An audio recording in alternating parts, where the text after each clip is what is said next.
trapped in a life where you bite your tongue, shrink your presence, and sacrifice your strength to keep the peace. The problem: you think conflict is the enemy, when in fact, it's the only path to becoming your most powerful self. This video will break that illusion forever. Freedom is not a gentle gift handed down by society, it is a violent birth. It is not something one earns by being quiet, agreeable, or passive. It is taken, claimed, and forged in moments where most men retreat. True freedom begins where fear ends, and that threshold is always guarded by conflict. The man who avoids confrontation may think he is choosing peace, but in reality he is choosing subjugation. He is not living freely. He is merely existing within the limits others have drawn around him. He tells himself he is mature for avoiding trouble, for letting things go, but beneath that self-soothing lie is the truth. He has traded his voice for comfort, and comfort is the silent assassin of the human will. The myth that freedom comes from avoidance is the greatest psychological prison ever constructed. From birth, individuals are conditioned to believe that peace means staying quiet, that respect is gained by being pleasant, that the highest virtue is to not disturb others. But in obeying this unspoken creed, a man does not become free, he becomes predictable, contained, docile, and eventually invisible. He becomes the kind of man who speaks last, if at all, the kind who swallows every insult and bows at every demand just to avoid discomfort. The kind who eventually cannot look at himself in the mirror without flinching. This illusion of freedom, where people believe they are in control because they avoid conflict, has bred generations of spiritually neutered men. They smile in meetings, nod in silence when insulted, and call themselves professional. But deep inside, a quiet scream festers. That scream is the voice of their neglected soul, the voice that once wanted to challenge, to speak, to fight, but was gagged in the name of being polite. That voice dies slowly, drowned out by the clinking of coffee cups and the false praise of coworkers who respect only their usefulness, not their strength. Conflict is the crucible. It burns away pretense and reveals what remains when a man stands naked in his truth. It is only in moments of confrontation that one's character is revealed, not when things are calm, but when they are volatile. A man's power is not measured by how well he avoids the storm, but by how he stands when the sky turns black and the thunder demands an answer. The crucible does not lie. In its flames, the weak are consumed and the strong are reborn, and that is why so many fear conflict, because they suspect, deep down, that they will be found lacking. But it is in embracing that fire, in stepping into the crucible willingly, that a man becomes free, not because he wins every fight, but because he no longer fears what those fights represent. He is no longer ruled by the possibility of discomfort, no longer enslaved by the opinions of others, no longer a hostage to peace treaties he never signed. His presence becomes untamed. His voice becomes sharp. He becomes the kind of man whose silence is loud because he no longer uses it as a shield. When he speaks, it is not to please, it is to claim. There is a sacred violence in freedom, not the violence of fists, but of will.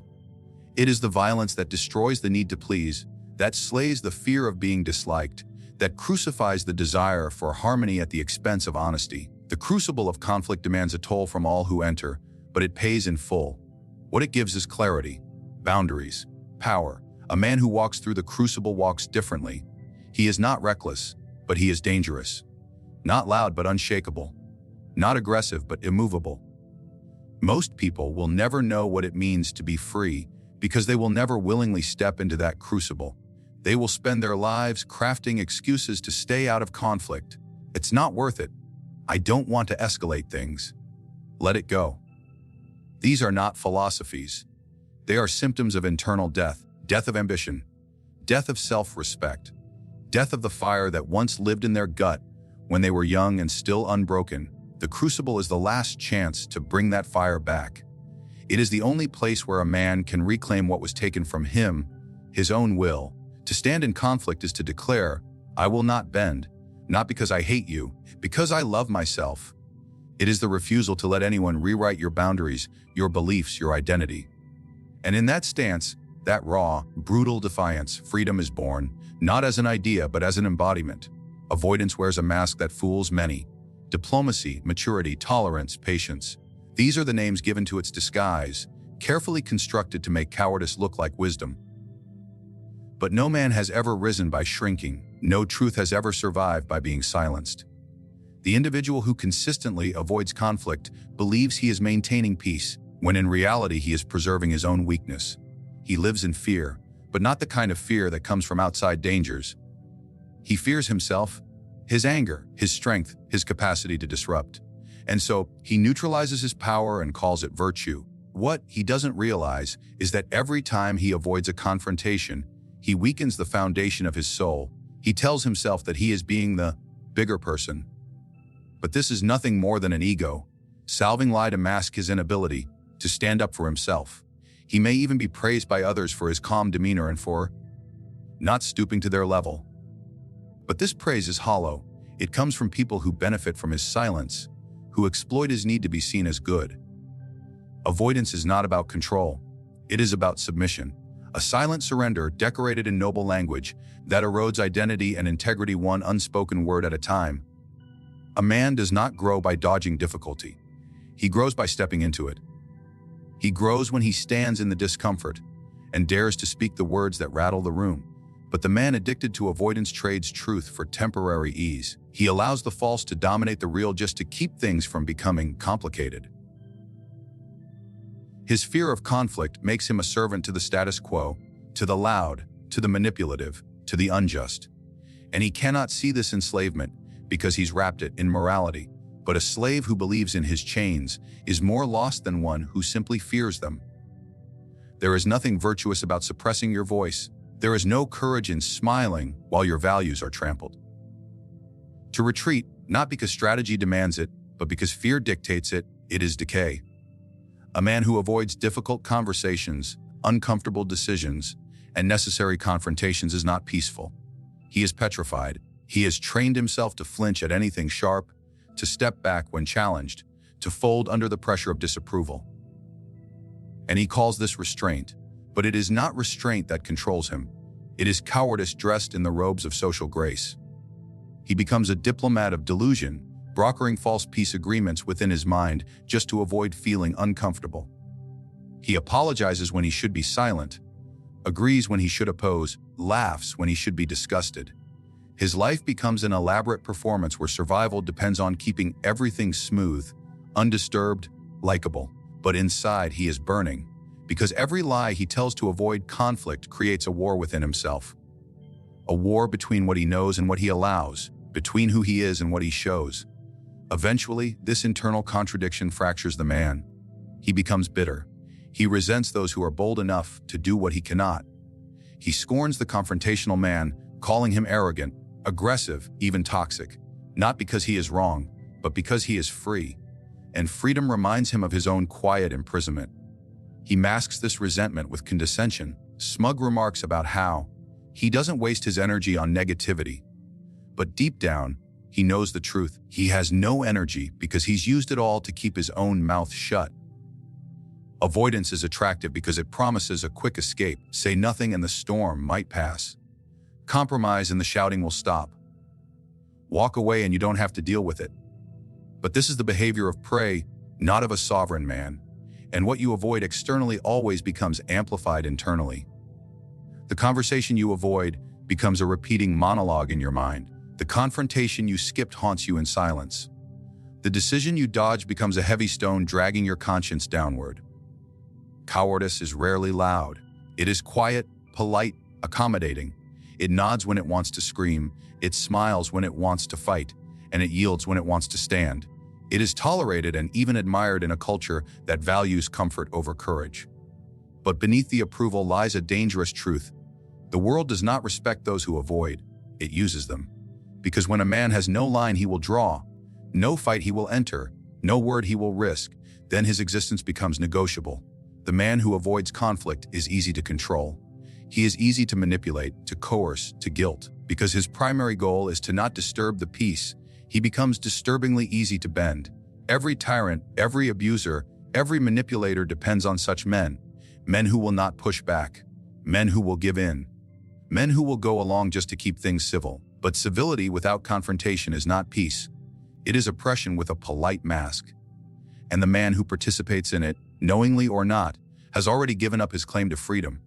Power is not hidden in the quiet corners of civility. It does not lie in withdrawal, nor in passive compliance. Power shows its face in moments of confrontation.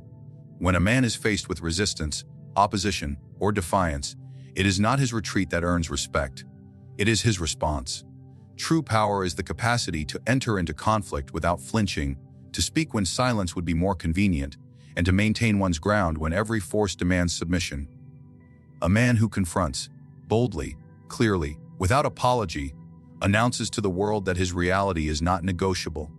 Confrontation is the battlefield where power is revealed, not bestowed. It separates those who pretend from those who possess. In times of ease, all men seem equal, polite, agreeable, civilized. But introduce friction, introduce a challenge, introduce a direct threat to ego or principle, and suddenly the mask falls away. One man folds, another fights, one chooses flight, the other fire. Power is not found in theories or intentions. It is made visible through confrontation, in how one stands under pressure, in how one asserts his presence amid resistance. A man who cannot handle confrontation is a man who cannot handle responsibility, because the more responsibility one claims, the more conflict one must endure. Leadership invites conflict. Truth invites confrontation. Greatness demands it. If you aim to do anything significant in this life, you will draw fire. The question is not whether you will be opposed, but whether you can stand when you are. Power is tested the moment it is challenged, and only confrontation can validate its legitimacy. A man cannot be called powerful if he is easily shaken by resistance, easily offended by criticism, or easily silenced by disapproval. Those who avoid confrontation often do so under the illusion of being above it. They speak of not wanting to stoop to that level, of being too mature for drama. But this posture is usually not maturity. It is masked fear. It is the fear of not knowing how to defend oneself, the fear of being exposed, the fear of discomfort. So instead, they avoid, detach, disengage. But in doing so, they abandon their own influence. They remove themselves from the arena where real decisions are made, where dynamics shift, where control is claimed. Confrontation is where the psychological dominance of one will over another is either asserted or relinquished. Those who refuse to engage are quickly outpaced by those who do. Power is not about physicality. It is psychological. It is about the space you command, the discomfort you can endure, the clarity you impose. When you walk into a confrontation with presence, with calm, and with unwavering truth, you control the emotional field. Most people are terrified of confrontation because it exposes them. It forces them to stop pretending. The powerful man embraces it, not because he loves conflict for its own sake, but because he recognizes that growth and truth are born in its fires. It is in confrontation that you learn who you are and who others are. When someone challenges you, when they push your limits, when they disrespect you or violate your boundary, that is the moment you discover your spine, or your lack of one. Do you shrink? Do you smile and accommodate? Or do you rise, look them in the eye, and make your terms known without flinching? That single moment reveals more about your internal structure than 1,000 polite conversations ever could. There is a psychological edge to confrontation that cannot be faked. When a man walks into tension with composure, when he stares down discomfort without hesitation, he emits a signal to others. I am not afraid of you. I am not controlled by your approval. I will not be moved unless I choose to be. That is the raw energy of power. It commands attention not because it is loud or aggressive, but because it is real. In a world where most people fold under even the smallest pressure, to stand firm is revolutionary. People follow strength. They respect clarity. They are drawn to those who do not blink under fire. And yet, the ability to confront does not mean the absence of strategy. True confrontation is not chaos. It is calculated. It is knowing when to speak, what to say, and how to say it without emotional entanglement. The most dangerous man is not the one who explodes, but the one who controls the room with few words, the one whose silence is not submission, but a prelude to a sharp, immovable stance. That is confrontation in its highest form, deliberate, measured, undeniable. You are either shaping the world through confrontation or being shaped by it through your avoidance. Every time you confront, you redefine the terms, you draw new lines, you claim new ground, and every time you avoid, you surrender those same elements. People sense this. They test your boundaries, consciously or not, and they remember where you yielded. They learn that you can be overridden. And once they learn that, they do not forget. Power once lost in this way is nearly impossible to regain without a stronger, more brutal confrontation later. There is no evolution without disruption. There is no authority without enforcement. There is no freedom without the readiness to fight for it. Confrontation, then, is not optional for the man who wants to live free. It is the mirror in which he sees his strength reflected back at him. It is the arena where his power either ignites or dissolves under pressure. Harmony that is built on avoidance is not harmony at all. It is an illusion, a fragile structure held together by silence, compromise, and self-denial. It appears peaceful on the surface, but underneath it festers with suppressed truth, unresolved tension, and quiet resentment. This type of harmony is the product of weakness, not wisdom. It is what happens when people are too afraid to disturb the false peace they have constructed around themselves. And yet, they call it maturity. They label their fear as stability. But no structure built on fear can last. The man who maintains harmony by withholding his truth is not a peacemaker. He is a prisoner. Strength is the foundation of real harmony. It is only when individuals are strong enough to speak the truth, set boundaries, and hold their ground that a real, lasting equilibrium can be achieved. Without that strength, any peace that exists is a ticking time bomb. Sooner or later, the things left unsaid become unbearable. The quiet tensions grow claws. The repressed thoughts leak out in sarcasm, passive aggression, or emotional withdrawal. What was once a quiet understanding becomes a cold war. And yet, many continue to defend this state of affairs because it is non-confrontational. They confuse stillness for serenity, not realizing that the stillness they cling to is the calm before the collapse.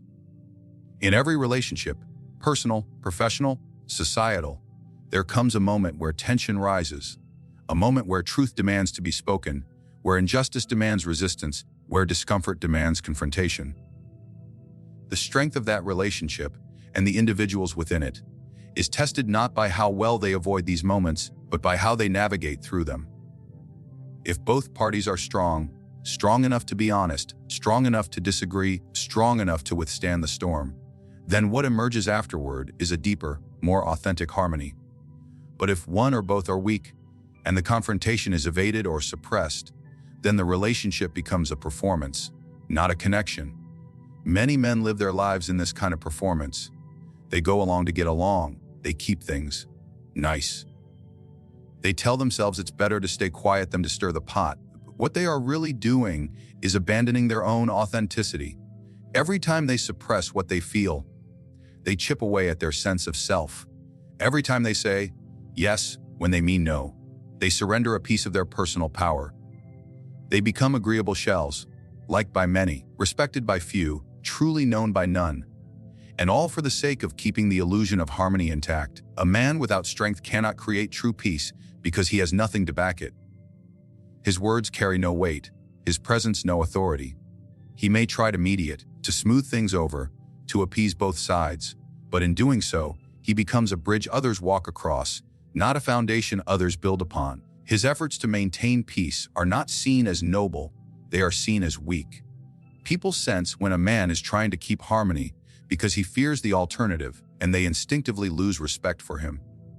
Why? Because he is choosing comfort over truth. And power is never born from comfort. True harmony is forged through fire. It is earned by standing in the storm and refusing to break. It is created when a man speaks the hard truth, not because it is easy, but because it is right. When he asserts his values, even when it creates tension. When he says no clearly and without guilt. This kind of harmony is not dependent on agreement. It is dependent on respect. And respect is never given freely. It is claimed through strength. The strength to be honest. The strength to endure conflict. The strength to remain firm under pressure. In a world where everyone is conditioned to avoid offense, to be inoffensive is seen as ideal. But the inoffensive man is invisible. He causes no trouble because he carries no weight. He creates no conflict because he poses no threat. He exists as a placeholder in other people's lives, a useful participant in the game of false peace. And when real issues arise, when decisions must be made, lines drawn, battles fought, he is nowhere to be found. Or worse, he is present but paralyzed. He has trained himself to be so accommodating that he cannot stand, even when everything inside him screams that he must. Strength does not mean aggression. It does not mean seeking conflict for its own sake. It means being rooted, unmoved by fear, unshaken by disapproval. It means knowing that your truth has value and that silence, when demanded by fear, is betrayal.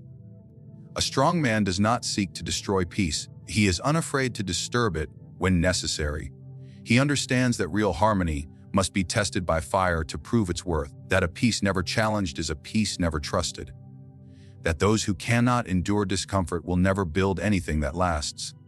You cannot build an empire, a relationship, or even a self on the foundation of avoidance. You cannot claim leadership, authority, or freedom if you are afraid of the waves that honesty will create. Harmony is not the absence of conflict. It is the product of resolved conflict. It is what emerges when strength is applied with wisdom, when confrontation is faced with courage, when clarity triumphs over comfort. A man who avoids conflict for the sake of peace becomes a slave to fragility.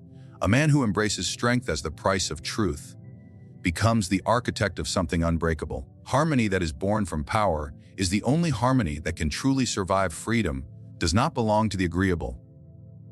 It does not belong to the polite, the silent, or the overly diplomatic. It belongs to those who dare to face tension without flinching, who confront discomfort without compromise, and who choose truth over acceptance. The man who avoids conflict to maintain false peace is not living. He is obeying. He is imprisoned by his own fear, governed by the judgments of others, and chained by his addiction to being liked. But the one who confronts, the one who challenges, asserts, and refuses to be silenced, is the man who owns his life. He does not seek conflict for its own sake, but neither does he run from it. He uses conflict as a tool, as a test, as a forge to sharpen his will and define his values. Through it, he earns respect, clarity, and most of all, sovereignty. If you want to be free, you must stop fearing the storm. Step into it. Let it tear through the illusions that keep you small. Let it strip away the weakness you've been calling peace. Only in the fire of confrontation can your real power emerge. Because freedom is not found in avoiding conflict. It is found in becoming the kind of man who is no longer afraid of it.